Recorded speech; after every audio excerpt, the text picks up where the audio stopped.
What is going on, guys? It's Bengt. Welcome back to another video. In this one, we're talking about why you need to be able to embrace loneliness if you want to be successful. Now, different chapters of your life are going to call for different levels of social interaction, different people, you know what I mean? As the seasons change, so do the characters in your life, if that makes sense. And if you've already been on your path for some time now, you probably have recognized this, you've probably noticed this, how sometimes people come and go. You know, life is kind of like a revolving door.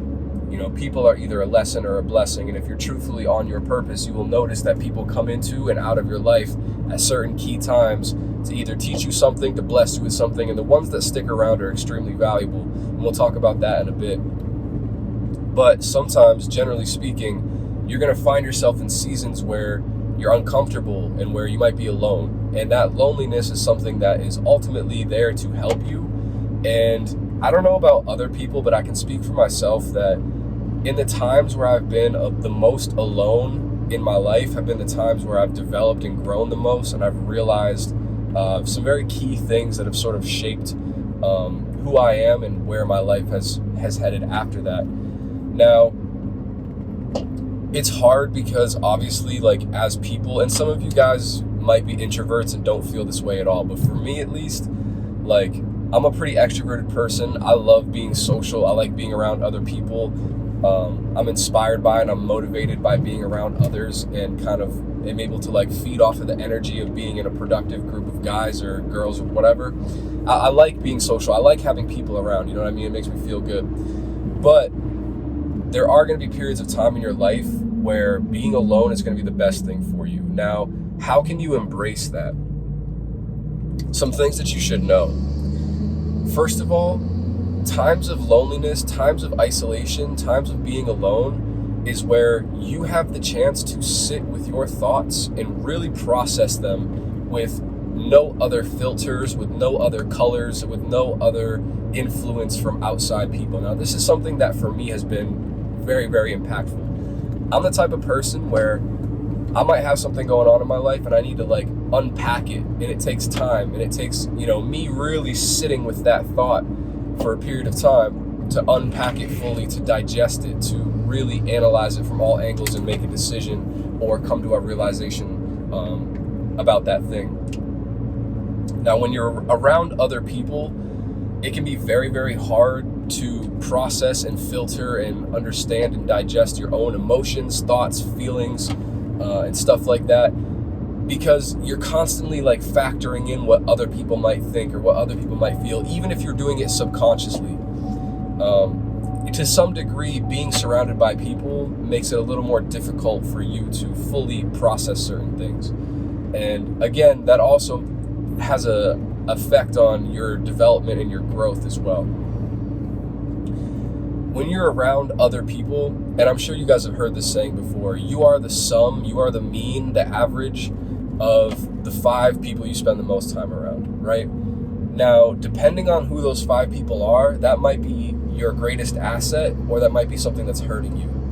Now, I can tell you that your progression through life is going to be very much determined on the people that you spend your time around. And if you're by yourself, there's an advantage to that to a certain degree. Now, like I said at the beginning of the video, there are going to be chapters and seasons of life where it makes more sense and it's going to be more beneficial to have other people around, but only if those people are high quality, right? So you want to be able to level yourself up to a place where you yourself are a high quality person, and therefore you start to attract other high quality people.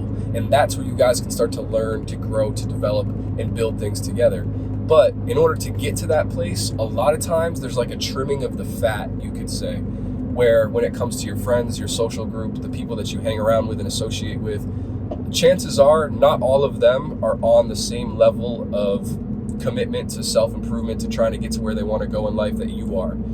And understand that by being around those people, you're always going to have like ankle weights. You know what I mean? You're always going to be held back a little bit. You're always going to be dragged into things you don't want to be a part of. You're always going to have the temptation to kind of slip back and fall back into that lifestyle that you know that you're trying to make your way out of, right? And just like crabs in a bucket, you will get close to the rim and they will find a way to pull you back down, or maybe by your own will, you will kind of succumb back to the previous, mindset or habits or whatever.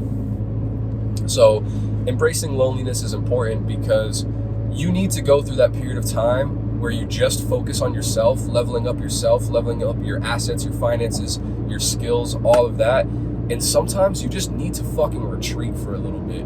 You need to go through that training phase where it's just all right, I'm going to lock in, and I know that I want to be here in life, but right now I'm here. So I've been wasting a lot of time. I need to catch up, right? So I need to tune out all distractions.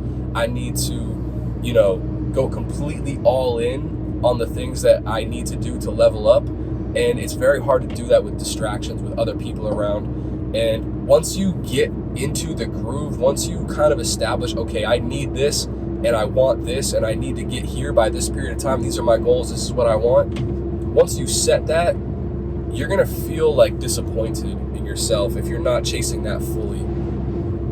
And what you don't want is to end up resenting the people that you're around anyways because you feel like they're holding you back. So it's better off to just communicate and be like, look, I love you guys, but I need some time and space to just do my thing because I've got these goals that I want to achieve. And in order to do that, I need to do X, Y, and Z. And, you don't need to burn bridges. You don't need to ghost people and cut them out of your life. But, just be honest about what your intentions are, not only with other people, but also with yourself. And remember that, if there are going to be sacrifices that need to be made. And sometimes that comes in the form of relationships. Sometimes that comes in the form of friendships and other people. And ultimately, you will be the most productive. You will be the most locked in and dialed in when you're by yourself. And that period of loneliness sucks. However, getting through that and going through that will not only make you a stronger person, but it's going to help accelerate you towards your goals. Now, it's also important because these chapters will happen. These seasons will come. And you need to be prepared for that because ultimately, we are born on this earth with only ourselves, right? At the end of the day, if you cut everything else out, all the fluff, all the bullshit, you are on this planet. You got no one else but you. And you are your only friend. You are your only, lover, I guess. That's a little, just bear with me for the sake of the explanation. If you can't be by yourself, if you can't love yourself, if you can't be your own best friend, you know what I mean? It's going to be hard for you in life because there's going to be periods of time where that's all you have. And if you can be comfortable with that, if you can sit with that, if you can be content, and if you can be okay with a state of solitude, being by yourself, then that's only going to make it all the more healthy and all the more beneficial for you when you open yourself back up to relationships and partnerships and a social life and stuff like that. Now, I'm not saying you should just isolate yourself forever. Again, like I said, you'll reach a certain point where it becomes more beneficial to have other people around you. But I can tell you that I went through a period of 2 or 3 years where I just completely locked myself in and dialed in and was really, really focused on my self-improvement, understanding myself, learning about myself, figuring out what I believe, what I want from the world, and kind of just really peeling back my internal workings and my belief systems and stuff like that, and really trying to just ultimately figure out who I was. And sometimes it can be very hard to figure out who you are when you're in the presence of others. You really need to retreat to the cave to find that thing. You need to spend time alone by yourself in order to truthfully study yourself. So with that being said, embrace those periods, those chapters of loneliness. Understand that they only come when they're necessary, and they're ultimately there to help you grow and benefit you in the long run. So understand that it's a chapter, and it's something that's going to happen on your journey to success in whatever aspect of life you want, or in self-improvement. But with that being said, I hope this was helpful. I love you guys. If you made it to the end of the video, you're a real one. Like and subscribe. We got more content coming soon. I hope you guys all have a blessed day. Thank you for watching. Deuces.